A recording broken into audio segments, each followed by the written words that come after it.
The night the sky cracked open, Armin thought it was just another storm rolling over the silent outskirts of the city. But storms don't bleed violet light, and they don't hum like something alive is descending through the clouds. He stood frozen as a shard of glowing metal folded itself out of thin air and touched the ground without a sound. The air trembling as if reality itself had inhaled and forgotten to breathe out. And before he could run, before he even convinced himself this wasn't madness, the craft opened and she stepped out, not like a creature invading a world, but like someone returning to one she had lost, her eyes scanning the darkness until they landed on him. And then everything changed. "No," she whispered, her voice breaking as if it carried centuries of grief. And then she ran toward him, not away, collapsing just a few steps before reaching him, her hands trembling as she covered her face and began to cry in a way that didn't belong to something powerful, but to someone unbearably broken. Armin staggered back, his heart hammering. "Fu, are you? What is this?" he demanded. But she looked up at him like he had just asked why the sun burns, her tear-filled eyes reflecting something ancient and endless. "You don't remember," she said, her voice cracking into pieces. "Of course you don't." They made sure of that. The wind howled around them as if listening. "My mother, the queen, she has been searching for you for 30 years. Armin shook his head, a hollow laugh escaping him. "You've got the wrong person. I'm nobody." "No," she said sharply, standing now, her presence suddenly shifting. Something regal, something dangerous flickering beneath her sorrow. "You were never nobody. You were hidden." She stepped closer and the air grew heavier, pressing against his chest like an unseen gravity. "You were taken from us the night our world burned. You were the only one who could stop it, and they erased you before you could even understand what you were." Armin felt something twist inside his skull, a flicker. Images not his own. Cities floating in starlight, a throne carved from living crystal, a woman with eyes like galaxies reaching out to him. "Stop," he muttered, clutching his head. "What are you doing to me?" "I'm not doing anything," she whispered. "I'm reminding you." Her hand hovered inches from his face, shaking. "You were her protector, her chosen, the one bound to the queen not by blood, but by something older than time." Lightning tore across the sky, and for a split second, Armin saw her not as she appeared, but as something radiant, otherworldly, crowned in light that bent around her like it feared her. "Why me?" he gasped. "Then why would your queen search for someone like me?" The girl's tears fell harder now, her voice dropping to a fragile whisper. "Because you weren't just her protector," she swallowed, as if the truth itself hurt to release. "You were her executioner." Silence shattered the world. Armin's breath caught as the ground beneath him seemed to vanish, his mind fracturing under the weight of something awakening. Memories clawing back, screams echoing through forgotten lifetimes, his own voice shouting orders in a language that burned the stars. "No," he whispered, stepping back, but the girl didn't move. "You betrayed her," she continued, her voice trembling with a strange mixture of sorrow and hope. "You ended the war by ending her, and then you vanished." The sky pulsed violently as if reacting to the truth. "She survived," the girl said softly, "barely, and she has spent 30 years searching for you, not for revenge." She looked into his eyes, and for the first time, there was something terrifying in her expression. Not hatred, not fear, but certainty. But because you were the only one she ever trusted and the only one who could kill her again. The world seemed to tilt as Armin felt something ancient rise within him, a presence not foreign but buried, waiting, and as the memories surged back, one question echoed louder than the storm, louder than her voice, louder than his own heartbeat. Had he been hidden to protect the universe from the queen or to protect the universe from himself? Arif had always measured his life in small, predictable routines. The rattle of the morning bus, the chipped ceramic cup he used for tea, the quiet hum of the ceiling fan that spun above him each night like a tired guardian. But everything unraveled the moment he noticed the girl standing at the edge of the empty road. barefoot under a flickering streetlight that should not have been working during a blackout, her presence so still and unnatural that it felt less like he had discovered her and more like she had been waiting for him all along. At first, he thought she was lost, maybe hurt, maybe just another fragment of the city's endless, invisible suffering. But when she lifted her face, something inside him recoiled, not in fear, but in recognition, a sharp, unexplainable certainty that struck his chest like a memory he had never lived. "You're late," she said softly, her voice trembling as though it carried the weight of years. And Arif blinked, glancing behind him to see if someone else stood there, but the road was empty, silent, watching. "I think you've mistaken me for someone else," he replied, forcing a laugh that sounded hollow even to his own ears. Yet she stepped closer, her eyes filling with tears that shimmered strangely in the dim light, reflecting colors that did not belong to this world. "No," she whispered, her breath uneven, "I could never mistake you."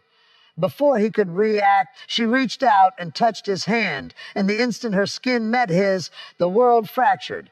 Not visibly, not physically, but inside him, as if something long buried had cracked open, flooding his mind with flashes of impossible images, towering structures floating in a violet sky, voices echoing in a language he somehow understood, a throne surrounded by shadows and light, and a woman seated upon it, her gaze both terrifying and heartbreakingly familiar. Arif staggered back, ripping his hand away. "What did you do to me?" he demanded, his voice shaking, but the girl only shook her head, tears spilling freely now. "I didn't do anything," she said. "I only reminded you." The air seemed to grow heavier, pressing against him as if the world itself was holding its breath. "My mother has been searching for you," she continued, her voice breaking. For 30 years, Arif felt a strange dizziness, as though time itself had slipped slightly out of place. "I'm 28, he said, almost defensively. "That's not possible." "That's because your life didn't start when you think it did," she replied, her eyes locking onto his with intensity that made it impossible to look away. "You were hidden here, given a new identity, a new history, a new everything." He shook his head, backing away. "No, that's insane." But even as he said it, the certainty in his voice was fading, replaced by a creeping doubt that coiled around his thoughts like smoke. The girl stepped closer again, more cautiously this time, as though approaching a frightened animal. "You were not meant to live an ordinary life," she said gently. "You were meant to lead, to decide the fate of entire worlds." A sharp pain exploded behind his eyes, and he gasped, clutching his head as more fragments forced their way through, battles raging across star-filled voids, commands shouted in that same alien language, the feeling of immense power coursing through him, and beneath it all, a crushing sense of responsibility that threatened to break him. "Stop," he whispered, his knees buckling slightly. "Please, just stop." The girl hesitated, her expression torn between urgency and compassion. "If I stop now, you'll never understand," she said. "And if you don't understand, my mother will never stop searching." He looked up at her, desperation etched into his face. "Why me?" he asked. "What does she want from me?" The girl's lips trembled, and for a moment she seemed unable to speak, as if the truth itself was too heavy to carry. "Because you are the reason she lost everything," she finally said, her voice barely audible. The words hit him harder than anything else, sending a shockwave through his already fractured thoughts. "That's impossible," he said, though the conviction was gone. "I've never even left this planet." "You left it before you ever remembered being here," she replied. "You led the final assault against her empire. You stood before her when no one else could, and you made a choice that changed the course of existence." Arif's breath came in shallow bursts, his mind spiraling. "What choice?" he asked. The girl closed her eyes briefly, as if bracing herself. "You chose to enter," she said, "not because you hated her, but because you believed it was the only way to save everyone else." Silence swallowed the space between them, thick and suffocating. "But she didn't die," the girl continued, opening her eyes again. She survived, broken but alive, and when she woke, she gave one command: to find you no matter how long it took. Arif felt something shift inside him then, something ancient and terrifying stirring beneath the surface of his carefully constructed life. If she wants revenge, he said slowly, why hasn't she just destroyed this world to get to me? The girl shook her head, a faint, sorrowful smile touching her lips. Because she doesn't want revenge, she said. She wants you to finish what you started. The words hung in the air like a death sentence. And in that moment, as the first distant rumble of something massive echoed from the sky above, Arif realized with chilling clarity that his ordinary life had never been real, that the person he thought he was had been nothing more than a fragile illusion, and that somewhere beyond the clouds, something vast and unstoppable was coming. Not to invade, not to conquer, but to force him to remember who he truly was and to decide once again whether an entire universe deserved to be saved or erased. Naveed had always believed that life revealed its mysteries slowly in small, manageable pieces, but the night he saw the girl standing beneath the dim glow of a broken street lamp, he realized some moments arrived like a storm, sudden and impossible to escape, because she did not belong there, not in the quiet, dust, choked alley behind his apartment, not in the stillness that wrapped around the city after midnight, and certainly not with the way she looked at him as though she had been searching for him across lifetimes. Her clothes shimmered faintly, like threads of light woven into fabric, and her bare feet hovered just slightly above the ground, as if gravity itself was uncertain about her existence. Yet it was her face that held him captive, pale and trembling, her eyes wide with something deeper than fear, something closer to grief. "You finally came," she whispered, though her voice sounded unsure, fragile, as if even speaking those words risked breaking her. Naveed frowned, glancing around instinctively, expecting someone else to emerge from the shadows, but the alley remained empty, the silence pressing in tighter with every passing second. "I think you're mistaken," he said carefully, taking a cautious step back, but she shook her head quickly, her expression tightening as tears began to gather in her eyes. "No, I can't be mistaken," she said, her voice trembling now. "I've memorized your face.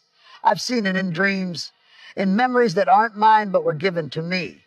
The air seemed to shift around them, growing heavier, charged with an invisible tension that made Naveed's skin prickle. "Look, I don't know who you are," he replied, trying to steady his voice, "but you shouldn't be here. This place isn't safe at night."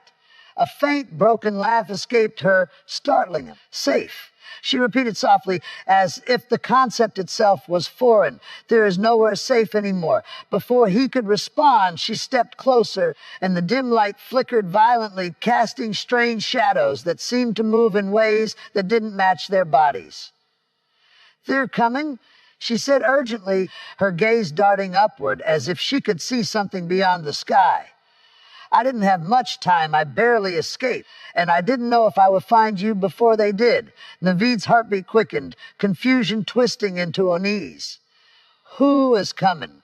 he asked. She hesitated, as though the answer carried consequences simply by being spoken. "My people," she finally said, her voice dropping to a whisper. "Or what's left of them." The way she said it made something cold settle in his chest. "What does that have to do with me?" he demanded, frustration slipping through his fear. Her eyes snapped back to his, shining with tears that now spilled freely down her cheeks. "Everything," she said.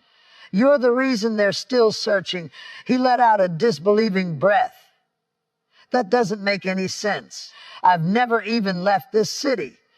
"That's because you were never meant to remember," she replied quickly, stepping even closer until he could feel a faint warmth radiating from her, unnatural yet strangely familiar.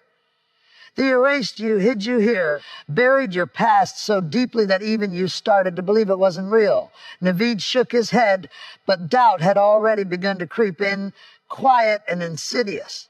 "You're talking like I'm someone else," he said. "I'm not." Her expression softened, and for a moment her fear replaced by something almost gentle. "You are," she whispered. You just don't know it yet. She lifted her hand slowly, giving him time to pull away. But something held him in place. A strange pull he couldn't explain, and when her fingers finally brushed against his skin, the world seemed to tilt violently, his vision flooding with flashes of impossible scenes.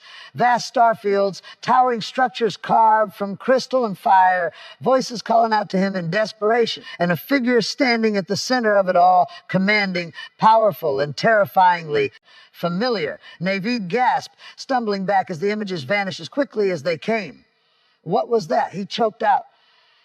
Pieces of you, she said, her voice breaking again. Pieces they couldn't completely destroy. The ground beneath them trembled faintly, and a distant, low hum began to echo through the air, growing steadily louder. The girl's fear surged back instantly, her eyes widening as she looked toward the sky. "Thee found me," she whispered, panic creeping into her tone. "We're out of time." Naveed's pulse raced. "Then tell me what's going on," he demanded. She turned back to him, her expression desperate, as if she were trying to force years of truth into seconds. "You were one of them," she said. "Not just anyone. You were the one who led them, the one who decided who lived and who didn't." He stared at her, the words refusing to settle into anything that made sense. "That's impossible," he said, but his voice lacked conviction now. The hum above them grew louder, the air vibrating with an energy that made it hard to breathe. "You betrayed them," she continued, tears streaming down her face. "You turned against your own kind to stop what they were becoming. And when you did, they erased you, scattered your identity across time, so you could never threaten them again." A blinding light suddenly cut through the darkness above, illuminating the alley in a harsh, unnatural glow. Naveed looked up, his breath catching as shadows of enormous shapes moved within the light, descending slowly, deliberately. "Why you telling me this?" he asked, his voice barely audible. The girl stepped closer one last time, her trembling hand reaching for his again. "Because they're not just coming for me," she said. "They're coming for you." He felt the weight of her words settle over him like a sentence he didn't understand but knew he couldn't escape. "And if they find you before you remember who you are," she added softly, her voice breaking completely now, "then everything you tried to save will finally be destroyed." The moment Raheem stepped off the last bus into the quiet, dimly lit street, he sensed something was wrong, not in a loud or obvious way, but in the subtle stillness that made the air feel heavier than usual, like the world was holding its breath. And then he saw her, standing beneath a flickering streetlight that buzzed faintly as if struggling to stay alive. A girl no older than 20, her posture fragile, her presence strangely out of place. As though she had been dropped into this world without warning, he hesitated, glancing around to see if anyone else noticed her. But the street was empty, and when her eyes met his, everything inside him seemed to freeze. It wasn't just that she was staring. It was how she was staring, like she had just found something she had been searching for her entire life. And before he could speak, before he could even decide whether to walk away or approach, her lips parted and a soft, broken sound escaped her, something between a gasp and a sob. "It's you," she whispered, her voice trembling so violently it barely held together. And then, as if the reality of it hit her all at once, tears flooded her eyes, spilling down her cheeks in a way that felt too sudden, too overwhelming to be anything but real. Raheem took a cautious step back, his heart beginning to race. "I think you've got the wrong person," he said, trying to keep his voice steady. But she shook her head immediately, almost desperately, her hands rising to cover her mouth as her crying grew more intense, like she was trying and failing to contain years of pain in a single moment. No, I could never be wrong," she said between uneven breaths, her words breaking apart under the weight of her emotion. "I would recognize you anywhere, even like this." The phrase sent a chill down his spine. "Even like what?" he asked, confusion sharpening into knees. But she didn't answer right away. Instead, she stepped toward him, hesitant but determined, as if every step required her to overcome some invisible resistance. You don't remember, she said softly, lowering her hands, her tear-streaked face filled with a mixture of relief and heartbreak. Of course you don't. They made sure of that. Raheem frowned, his mind struggling to keep up.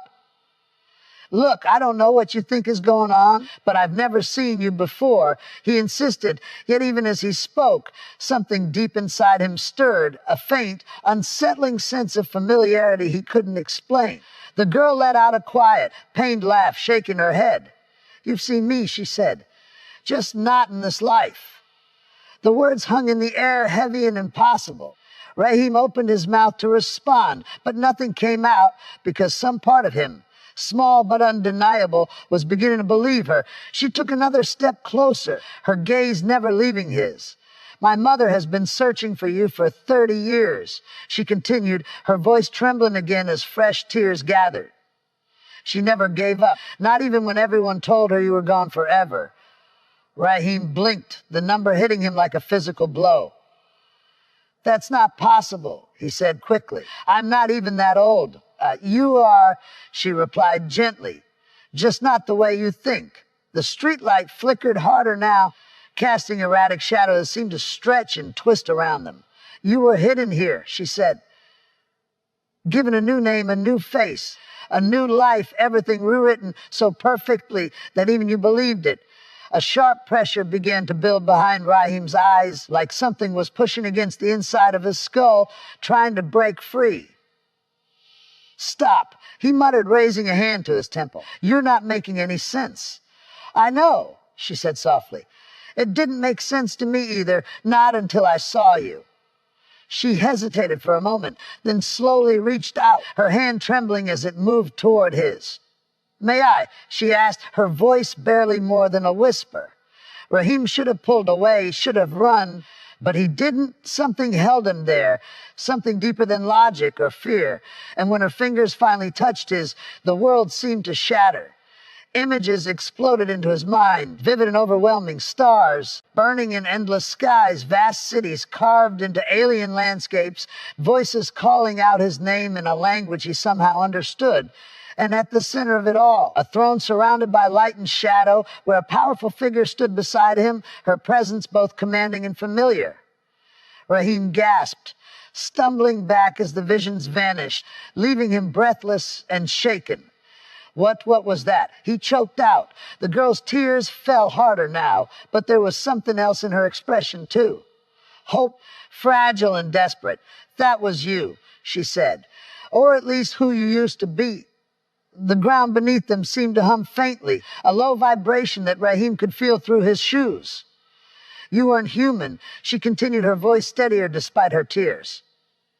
Not originally. You were something more, something they feared. Raheem shook his head, panic rising in his chest. No, that's not possible. I've lived here my whole life. No, she said again, more firmly this time. You've lived the life they gave you.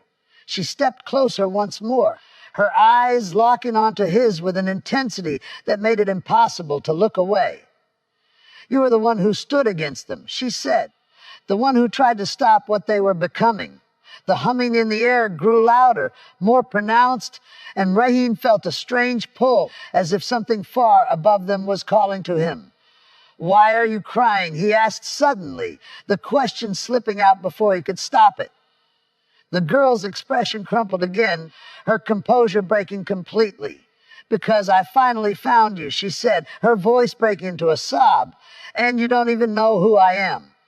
She took a shaky breath, trying to steady herself. I grew up hearing stories about you, about what you did, about how you disappeared to save everyone, including us. Ram's heart pounded louder with every word. She repeated. She nodded, her tears falling freely now. My mother is the queen of our world, she said softly. And you were the only one she ever trusted. The implication settled over him like a shadow. Then why hide me? He asked. Her gaze dropped for a moment, as if the answer hurt too much to meet his eyes. Because trusting you was also her greatest mistake, she whispered. Raheem felt the ground shift beneath him, not physically, but in a way that made everything he thought he knew feel suddenly unstable. What did I do?" he asked, his voice barely audible. The girl looked back up at him, her tearful eyes reflecting something vast and distant, something that did not belong to this world. "You ended a war," she said, but not the way anyone expected. The humming above them intensified, and a faint glow began to spread across the sky, unnatural and growing brighter with each passing second. "You made a choice," she continued, her voice trembling again. "Wound that saved countless lives, but cost my mother everything." Raheem swallowed hard, a deep, instinctive fear rising within him. "What choice?" he asked. The girl hesitated, as if saying it out loud would make it more real, more irreversible. Then, through her tears, she whispered, "You chose to betray her." The word echoed in his mind, triggering another surge of fragmented memories. Pain, fire, a desperate confrontation, and a voice that sounded like his own, filled with both sorrow and determination. "No," he whispered, but the denial felt weak, fragile. The sky above them pulsed with light now, and the humming had become a deafening roar. The girl stepped closer one last time, her hand reaching for his again, her expression filled with urgency and fear. "You have to remember," she said. "Before they find you." Raheem looked at her, at the tears still falling, at the undeniable recognition in her eyes, and for the first time, he felt it too. Not just fear, not just confusion, but the faint, terrifying awakening of something ancient within him, something that whispered that everything she was saying might be true.